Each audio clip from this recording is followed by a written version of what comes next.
body cam footage released, showing why Fort Lauderdale officers say they had to open fire. Taking their final rest, he focused on making the lives of his fellow men better. As the funeral for ex-President Jimmy Carter goes underway, and a Florida home on fire. Follow the doctor's instructions, and this is what happens. And the prescription that started it. These stories and more coming up on Newsbreak. Good morning, South Florida. I'm David Lascano. I'm Carla Mendez. Today is Thursday, January 9th, 2025. Live from the Lee Caplin School of Journalism and Media in North Miami, this is Caplin News. Body cam video released showing the moments when Fort Lauderdale police used deadly force. The shooting was near Northwest 3rd Street and 25th Avenue back on December 12th, but the video was just released this week. For sensitive viewers, we want to warn you that parts of the video are disturbing. Caplin Julian Lascano is in the control center this morning with more on what happened. Good morning, guys. And dispatch received 4 911 calls from family members of a 22-year-old male named Jalen Moore experiencing a mental health crisis. First, family members asked paramedics to respond and take him to the hospital for mental health evaluation and treatment. Emergency. Could you please send a paramedic here? Okay, tell me exactly what happened. So when the paramedic came, I went to tell the boy to come out to see the paramedic. He come pulling a freaking gun, cocking the handle. Prior to police arrival on the scene, family members called back stating that he had armed himself with a gun. They additionally stated that he was suicidal and was currently inside the home with other family members inside, including an infant. Yes, we did, but he has a gun and his kids in the house. The paramedics just came here, but they left. Okay. And the police hasn't came yet, and he has a gun in the house. Okay, hold on. It looks like they're on their way, all right? Is he inside the house or outside the house? Inside. Okay. Officers arrived on the scene and spoke with family members to gather additional information about the male. No, and things. He got him a pistol. Where's he at right now? He inside the house. Where's the pistol at? On him. On his person. Yeah, last time I saw when the paramedics came, he pulled a clip in the chamber, pulled the pipe. I stayed out. How old is your grandson? 22. Is it loaded? When Moore continued to endanger his brother's life as well as officers, 3 officers fired their guns, killing Jalen Moore without harming his brother.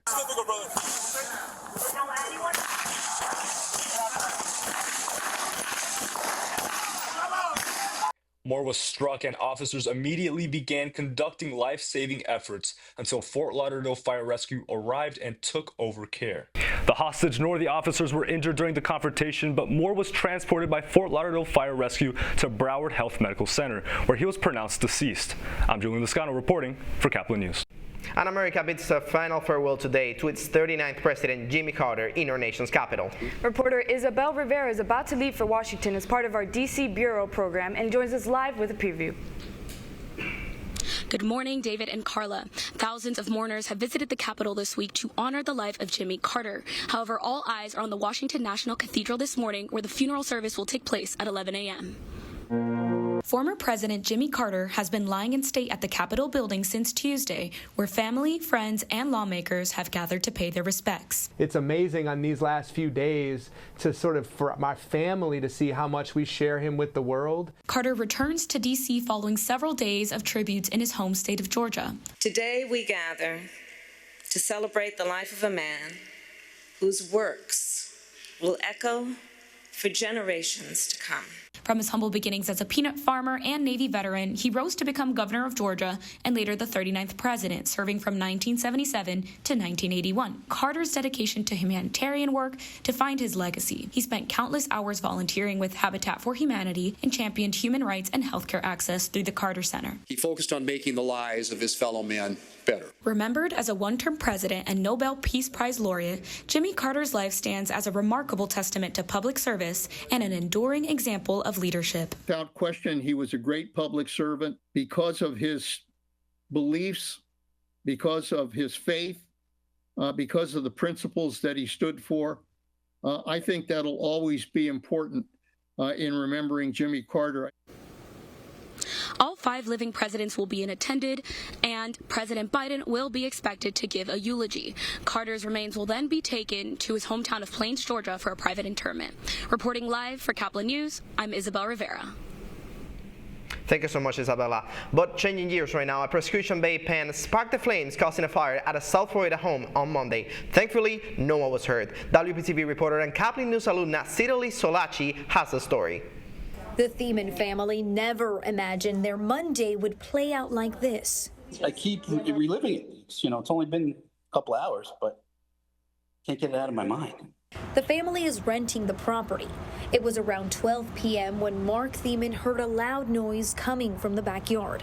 And I could smell the smoke, and I could see the flames from the backyard had made their way into the dining room. Homeowner Kayla Ogilvy says she was told by officials a vape pen's lithium-ion batteries caused it.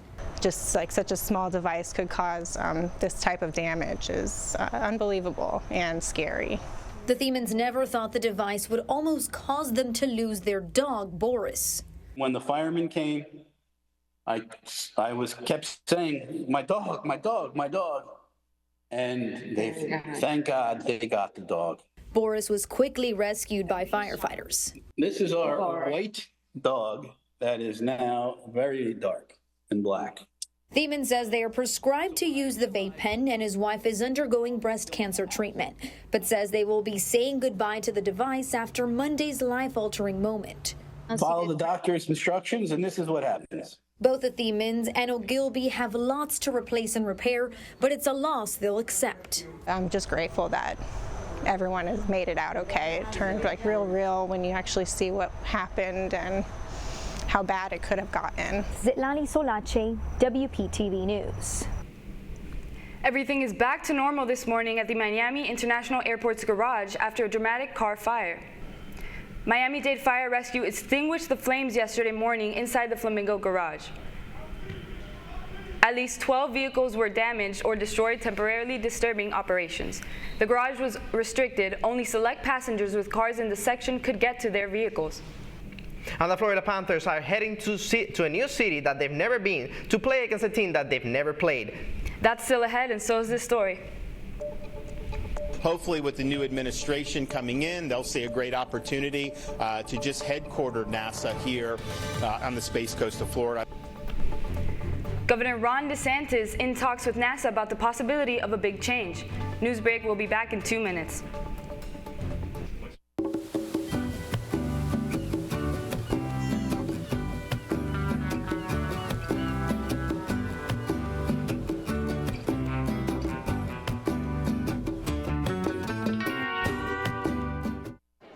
The black truck?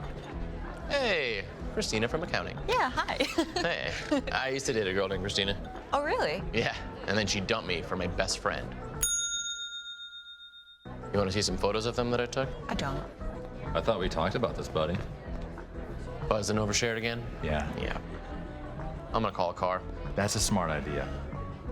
So yeah, I know, that's why I did it. Hey, you're gonna get back to the top of the mountain. Does that mean I'm gonna get back with Christina? No. Oh. No.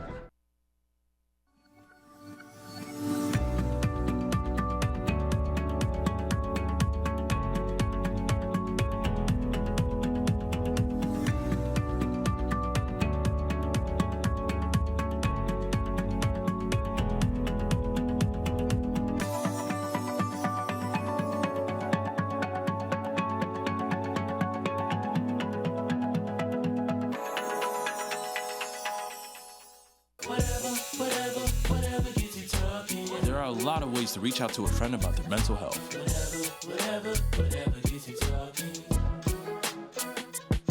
Learn how you can help at seizetheawkward.org.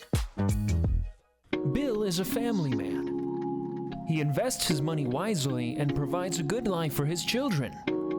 Just one problem. He often opens emails from senders he doesn't know, and his computer is not password protected. One day, Bill checked his bank account and 94% of malware attacks originate from emails. Don't be like Bill. Take your cybersecurity seriously.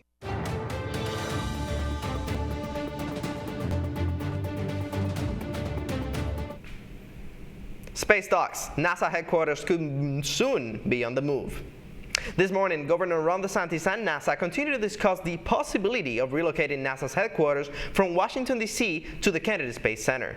But not everyone is on board with the idea. Troy Campbell from WKMG has more details. I was talking to the director before we came out here.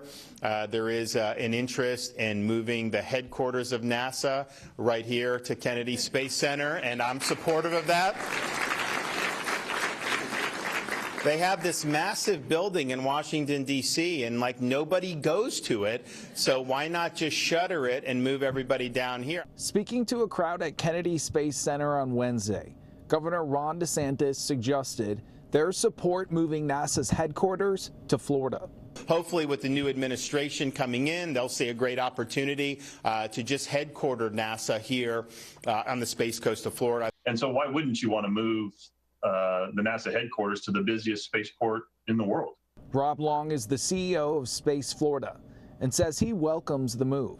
It makes logical sense to me anyway to want to take the headquarters of the nation's space agency and put it right in a state that is already leading across the space industry in general, and in research and in talent. It just makes logical sense.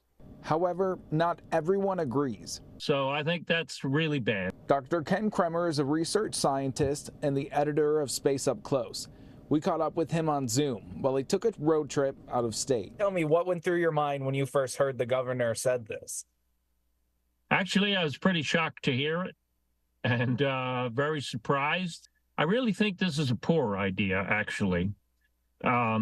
It's bad policy for the public, and it is bad politically. Kremer says it's important for NASA to continue having a presence in the nation's capital to ensure funding. Basically, all programs are spread across the country. You want expertise and political support from across the country.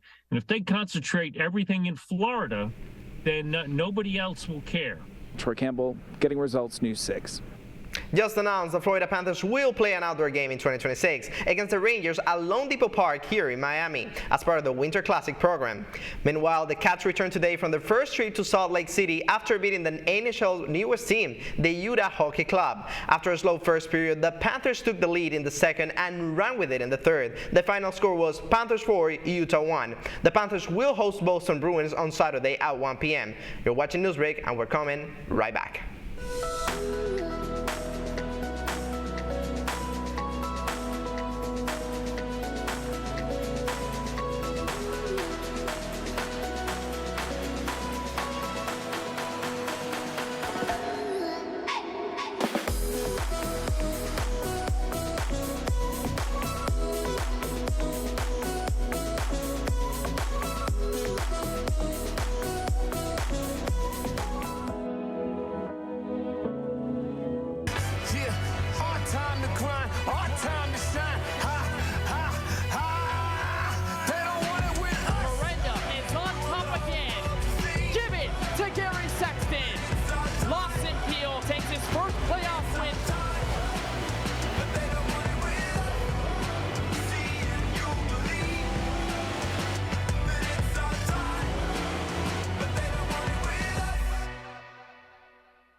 Radcliffe Art and Design Incubator is the velocity accompanying the fellow's rudder, as in a boat.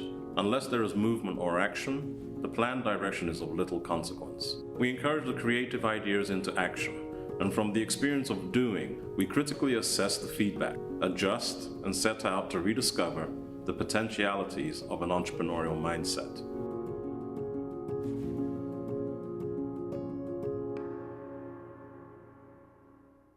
Stand is precise, no margin for error. Dare to forget that. Dare to have fun with it. Get weird with it. Dare to send those old STEM theories flying past the neighbor's house into outer space. Dare to program something internet-breaking, record-breaking. Dare to blow their minds. Dare to learn the difference between sedimentary and metamorphic rock. Go find those rocks. Dare to keep daring. Dare to STEM. Check out She Can STEM to get started. That's all the time we have for Newsbreak. I'm Carla Mendez. And I'm David Lascano. Get more news at any time at caplinnews.fiu.edu.